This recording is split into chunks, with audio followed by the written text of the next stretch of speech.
So, magandang hapon po sa inyong lahat. Una sa lahat, nais kong ipaliwanag yung sirkumstansya ng pagkikita natin dito. Actually, nagkaroon ng konting, siguro hindi pagkakaintindihan sa mga kasama po natin sa Senado, pero ito po'y talagang patawag ng Senate Blue Ribbon Committee. Kanina, nandito si Senator Robin, Senator Amy Marcos, maging kahapon, dumaan po ang buting Senador Robin Padilla para tingnan at magkaroon ng ocular inspection dito sa ating kinalalagyan sa ngayon.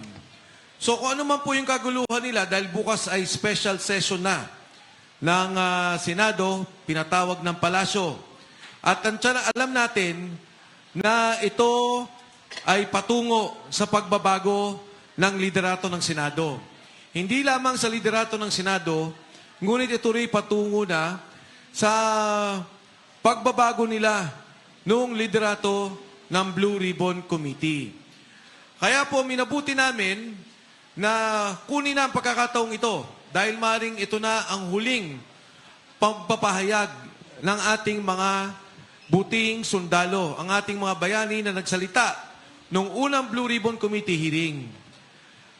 Ngayon may karagdagan na 4 na kasama natin, papakilala mamaya ni Atty. Levi Baligod, at mamaya ipapagpatuloy nila yung naantalang presentasyon na dapat nilang ipinagpatuloy nung nakalaang Blue Ribbon Committee hearing na isinagawa ng Senado.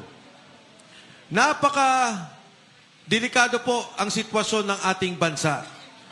Napakagulo ng sitwasyon ng ating bansa.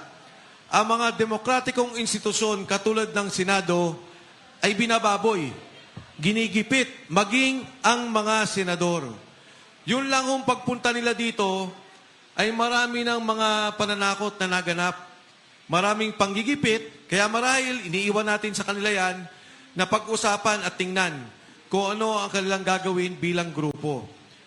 Bagkus, hindi ho dapat mahinto ang paglabas ng katotohanan. Wala naman tayong ibang gusto kung hindi sabihin talaga kung ano ba yung usapin ng pera, kung ano ba yung usapin ng pondo delivery ng maleta. Kung naalala nyo, halos mag-iisang taon na, etong July, magkakaroon ulit ng SONA ang sabi, imbestigahan, alamin, ang eksaktong salita, maiya naman kayo. Ngayon mag-iisang taon na, kaming mga nasa harap ninyo, lahat kami nakasuhan na.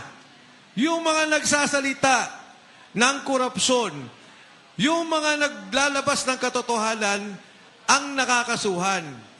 Doon sa flood control scandal, ang meron lang kaso siguro 6 sa mga kilalang tao.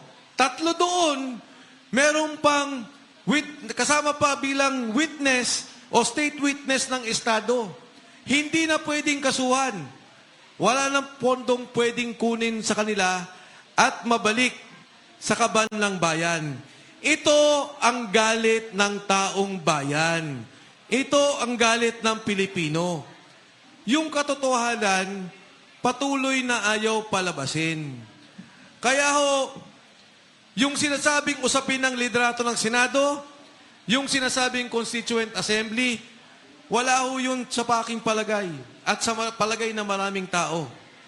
Ang talagang problema yung Blue Ribbon Committee.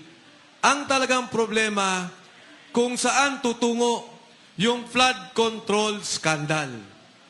Kaya po sa pagkakataong to, nais ko lang kilalanin, Atty. Harold Respicio, halika rito. Sumama ka sa amin. Kasama po natin to sa lahat ng labanan.